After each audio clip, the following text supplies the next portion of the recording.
avec vous.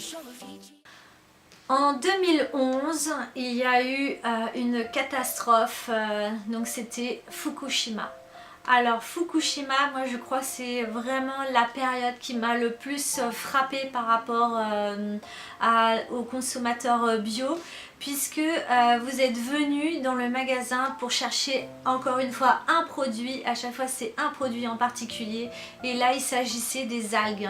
Donc c'était juste après la catastrophe, et je m'étais dit moi que vous étiez comment dire, en train d'acheter des algues. Donc c'est la fameuse, des algues de Calmate. Cette algue a pour effet de neutraliser les effets radioactifs dans le corps, et donc cette algue là vous en avez acheté mais des boîtes et des boîtes, et moi je m'étais dit à l'époque mais le Fukushima ça vient juste d'être arrivé, le temps que ça arrive en France il faut quand même un peu de temps, et il y avait comme une psychose autour de tout ça, et je dirais, et aujourd'hui plus personne n'achète cette algue, sauf les consommateurs habituels, mais je veux dire par rapport à l'époque, les gens n'achètent plus du tout cette algue. Alors je dirais que depuis 2011, les nuages se sont plus rapprochés de la France,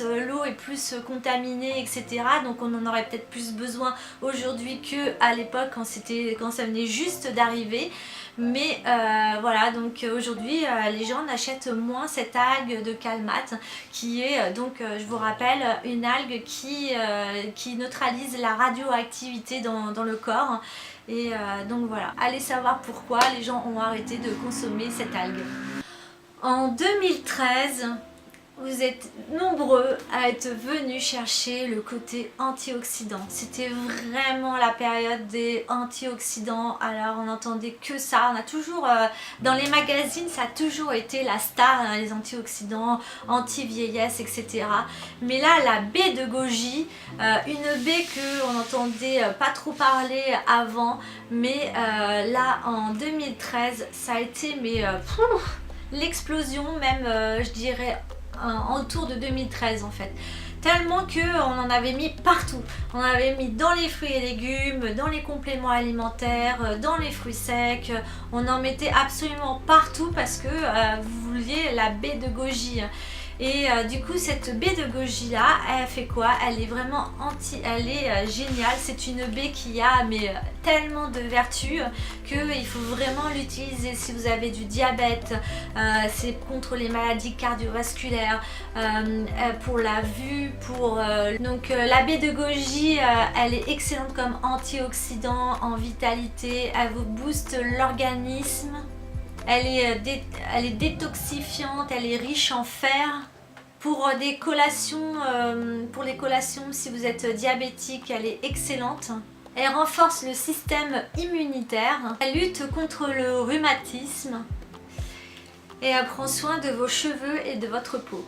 Donc cette baie là, quand les gens, donc c'est une baie qui vient de Chine, du Tibet, et voilà, cette baie elle est vraiment magique, et donc aujourd'hui on la trouve maintenant même sous forme de jus, on la trouve en smoothie, on peut la trouver donc en baie, on peut la trouver en boisson, on peut la trouver dans les céréales du petit déjeuner, on la trouve un peu partout cette baie, et voilà, c'était encore un effet de mode mais qui perdure encore aujourd'hui. Toujours en 2013, il y a eu un miel qui est arrivé de Nouvelle-Zélande, c'est le fameux miel de Manuka. Donc le miel de Manuka, c'est un miel qui est un antiviral par excellence, qui va soigner tout ce qui est les problèmes de peau, et donc là souvent les gens l'utilisaient en usage souvent externe que interne, même si le interne était aussi important, mais les gens venaient vraiment dans les boutiques pour soigner les problèmes d'acné notamment. Et donc pareil, c'est un miel, donc il y a plusieurs styles de miel de Manuka avec des puissances différentes. Dans le miel de Manuka, vous avez différents taux Et donc le plus bas, c'est celui pour tous les jours. C'est un antiviral, c'est pour se faire du bien, c'est à mettre dans vos tisanes, à prendre une petite cuillère comme ça. C'est juste pour se maintenir en bonne santé. Le niveau 2 du taux, donc plus c'est élevé en fait, plus c'est riche et plus c'est cher en fait. C'est tout ce qui va être un peu les infections bactériennes, notamment les grippes, voilà, tout ce qui est un peu même des problèmes dans la bouche. Donc voilà, ça c'était le niveau 2.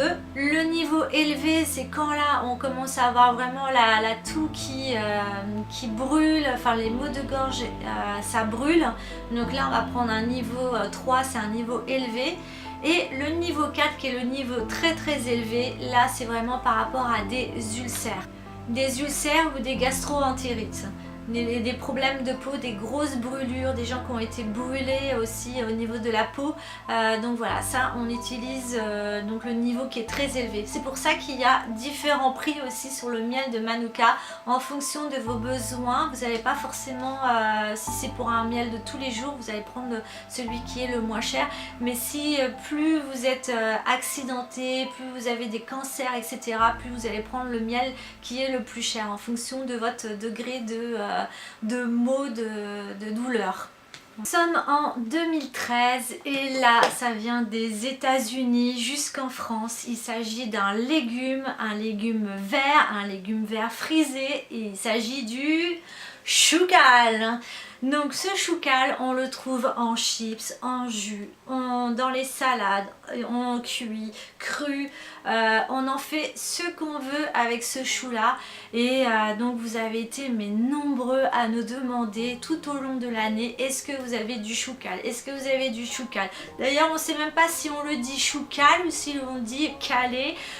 Donc ce chou là, il a des super vertus aussi. Donc c'est un chou qui est encore de 2013 à aujourd'hui, un chou qui est à la mode. Donc c'est vraiment un indispensable, on va dire. C'est devenu un super aliment aussi à mettre dans vos plats. Donc on le cuisine aussi sous forme de pesto, on peut faire des sauces, des smoothies, on peut faire mais tellement de choses avec ce chou. Il se décline, il est facile d'utilisation.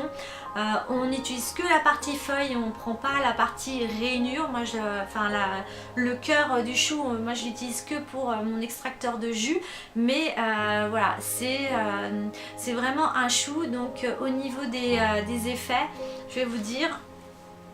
Alors le choucal, il est un allié minceur, il est bon pour la santé des yeux, il stimule le système immunitaire, il prévient certains cancers. C'est une très bonne source de calcium végétal, des minéraux et des vitamines en quantité, du magnésium, du potassium. Qu'est-ce qu'il y a? Il y a un taux record dans la vitamine K. Et voilà, ça c'est vraiment en gros tout ce qu'il y a dans le choucal. Donc essayez de choisir des petites feuilles plutôt que des grandes qui sont bien plus tendres. Voilà, donc c'est vraiment ce chou là, quand il est arrivé en France, vous étiez vraiment nombreux à être adeptes de ce chou. En 2014, pareil, c'est tout petit, vraiment tout petit, c'est une petite graine, on ne sait pas comment on le dit non plus, mais donc c'est la graine de Kia, la graine de Chia. Et cette graine là, mais pareil, elle a fait fureur encore une fois par rapport au régime minceur, diététique, coupe-faim, qui est très pauvre en calories. Donc cette graine de Kia, elle est arrivée et là vous avez vraiment, vous nous avez dépouillé les magasins, aussi bien qu'à un moment donné elle était en rupture pendant je dirais facilement 1 an, parce que comment dire, les fournisseurs n'étaient pas prêts à ce tel engouement autour de cette graine. Donc alors cette graine en fait, qu'est-ce qu'elle a? Elle est exceptionnelle, c'est une graine à avoir chez soi. Si vous voulez vous faire des porridge, ça va faire comme un effet épaississant, gélatineux. À partir du moment où elle est dans un liquide, elle va gonfler 3 fois son volume, et du coup on peut la retrouver sous forme de dessert qui fait penser un peu aux perles du Japon. Je ne sais pas si vous connaissez les perles du Japon, mais un peu c'est des desserts japonais. Et, on peut la trouver aussi on peut la mettre dans les smoothie bowls, on peut la mettre dans son pain, on peut faire plein de choses avec. Donc, ça remplace un œuf par exemple si vous êtes végétarien. Et donc les vertus de la graine de chia est tellement, il y a tellement de choses que je vais vous dire. Donc la graine de chia est très riche en calcium et elles sont bien pour tout le côté aussi osseux et qui peut prévenir l'ostéoporose. Ensuite, la graine de chia va réguler le sommeil, donc c'est bien pour avoir un sommeil réparateur. Ce qui est très important aussi dans la graine de chia, c'est qu'elle va réguler tout le taux de sucre qu'on a dans le sang. Donc elle va stabiliser votre glycémie.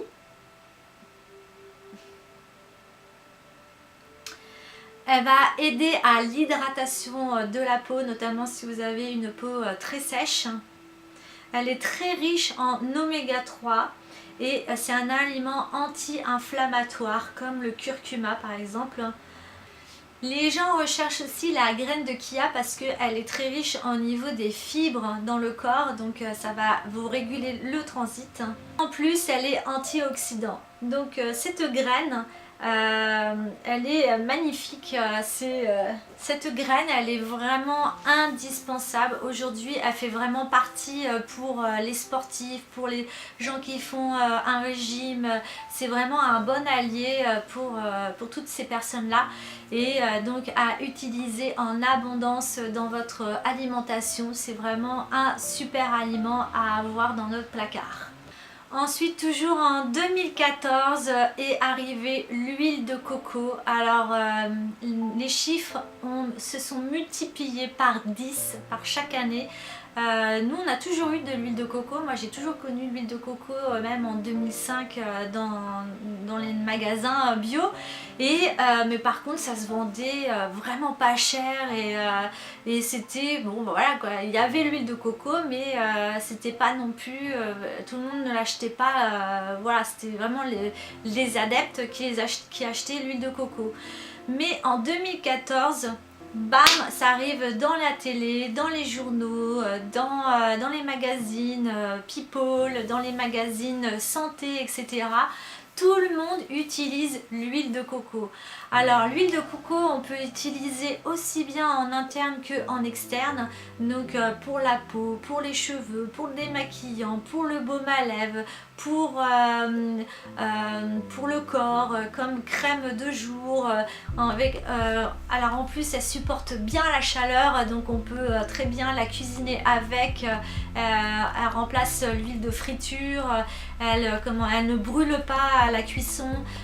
Donc c'est vraiment l'huile par excellence. Donc on a commencé à vendre des petits pots d'huile de coco et aujourd'hui on en vend, mais les fournisseurs ont fait des formats beaucoup plus gros et avec aussi tout un côté recharge dans des bidons en plastique. Vous avez vous avez l'huile de coco que vous rechargez dans vos bocaux en verre.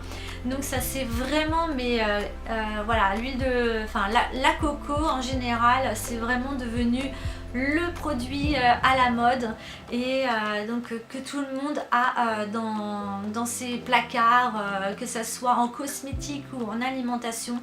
L'huile de coco c'est vraiment un indispensable de nos jours. Moi j'avoue que j'utilise énormément dans ma cuisine et de temps en temps aussi en usage externe, mais plus au niveau de ma cuisine. Et en plus l'huile de coco a des vertus, donc je vais vous les dire. Voilà, l'huile de coco, donc elle hydrate, elle protège, elle nourrit. Donc dans les magazines People, on va vous dire que par exemple Angelina Jolie va utiliser chaque jour une cuillère d'huile de coco et du coup ça fait vendre. Ensuite l'huile de coco, on l'utilise aussi pour les dents et vous allez voir qu'il n'y a pas que l'huile de coco que vous êtes venu chercher pour vos dents. Donc l'huile de coco rend les dents blanches, donc vous l'utilisez voilà, avec comme dentifrice. Donc voilà, les vertus de l'huile de coco, si vous avez les cheveux très secs et vous allez les appliquer sur vos cheveux, ça va les hydrater en profondeur. Si vous avez une peau grasse, attention à pas trop en mettre sur votre peau. C'est vraiment pour réhydrater donc les peaux qui sont vraiment sensibles, voilà. Donc voilà pour l'huile de coco. Donc en 2015 toujours, je voyais des jeunes venir acheter, des ados notamment, juste un produit et c'était du charbon végétal. Et je me suis dit mais qu'est-ce qu'ils vont faire avec le charbon végétal? Et j'ai compris par la suite qu'ils utilisaient comme dentifrice, puisque ça faisait blanchir les dents. Enfin, le charbon végétal fait blanchir les dents. Et donc entre le bicarbonate, l'huile de coco, le charbon végétal, je ne sais pas ce qui s'est passé au niveau des dents, mais alors les gens ils étaient vraiment à la recherche, sont à la recherche des dents blanches. Et alors attention quand même au charbon végétal si vous prenez des médicaments, si vous prenez de l'homéopathie ou enfin voilà, un moyen de contraception, puisque le charbon végétal va absorber tout ce qu'il y a dans votre corps, notamment même les métaux lourds, et voilà, donc c'est un effet aussi vraiment d'absorption, notamment les gaz intestinaux, etc. Donc si vous en avalez, et si vous l'utilisez en dentifrice et que vous en avalez, vous risquez comment dire, si vous avez des médicaments, que ça absorbe tout et que ça fasse un effet nul au niveau de votre par exemple les contraceptions, etc. Voilà, je ne sais pas si vous m'avez comprise. Puisque on est toujours en 2015, je vais vous parler maintenant l'huile de ricin. L'huile de ricin, c'est une huile qui est un peu visqueuse, et là maintenant vous vous intéressez non plus à vos dents, c'est devenu l'obsession des cils et de la repousse des cheveux. Alors je sais pas ce que vous avez avec vos cils, mais alors il faut que ça soit le plus long possible. Parce que vu que beaucoup de jeunes filles utilisent des faux cils, du coup quand elles enlèvent leurs faux cils, elles arrachent leurs cils. Du coup ça a tendance comment dire, ça abîme les cils, donc il faut trouver un moyen pour la repousse des cils. Et donc c'est devenu la mode de l'huile de ricin par rapport à la pousse des cils. Et donc on applique avec un coton-tige sur les cils le soir avant de se coucher, et l'huile permet à la repousse en fait des cils. Donc ça a été prouvé, les gens ont testé, il y a eu plein de vidéos là-dessus. Et justement c'est les blogueuses, les youtubeurs, les youtubeuses qui en ont parlé, et du coup beaucoup d'adolescents sont venus dans les magasins acheter cette fameuse huile de ricin. Et aussi donc ça stimule la pousse de cheveux, donc ça sert à rien d'en mettre sur les longueurs, il faut juste la mettre au niveau des racines. Par exemple, vous pouvez mettre sur vos longueurs l'huile de coco et sur les racines l'huile de ricin, et ça va vous faire un super masque de cheveux. Et non seulement vous allez avoir les cheveux hydratés, mais ensuite ça va stimuler toutes les petites pousses de vos cheveux. Donc voilà pour l'huile de ricin. Donc de 2016 à aujourd'hui, ce qui est en train d'être un peu à la mode, c'est le moringa. Alors on entend beaucoup parler du moringa. Est-ce que vous avez du moringa? Donc c'est une poudre encore, il me semble, qui vient du Brésil, qui va dépasser maintenant la spiruline, parce qu'il faut toujours trouver mieux et plus original. Et du coup donc voilà, le moringa ça devient vraiment à la mode, c'est vraiment le produit qui est du moment. Ensuite vous avez tout ce qui est, alors là maintenant c'est tout ce qui est vegan, healthy food, donc tout ce qui est des alternatives au fromage, à la fausse viande. Donc pareil, à la limite je vous ferai une vidéo spécialement dessus, mais donc j'en parle pas trop dans cette vidéo, mais c'est juste pour vous dire un peu ce qui est un peu de tendance. Et donc il y a ça. Maintenant qu'est-ce qu'il y a d'autre? Les insectes. Rien que cette semaine on m'a demandé 2 fois dans la même semaine si on vendait des insectes. Donc les insectes c'est la viande de demain. Donc voilà. Et qu'est-ce qu'il y a d'autre que je pourrais vous dire, Voilà, nanana. Donc c'est à peu près tout pour ce que je vois en ce moment. Dites-moi aussi en commentaire quels sont les effets de mode au niveau du bio. J'ai pas parlé de l'aloe vera, j'ai pas parlé de beaucoup de choses puisque je peux, si ça vous plaît, je peux très bien en faire un deuxième volet, notamment je pense au quinoa, à l'aloe vera, à d'autres produits comme ça qui sont arrivés comme la spiruline. Voilà, donc c'est des produits qui sont vraiment des incontournables du bio et j'espère que cette vidéo vous aura plu. Moi ça m'a fait plaisir de vous la tourner parce que ça me replonge dans ma vie professionnelle du début jusqu'à maintenant au niveau du bio. Et quel sera le nouveau produit bio de tendance de l'année 2018-2019, on verra bien.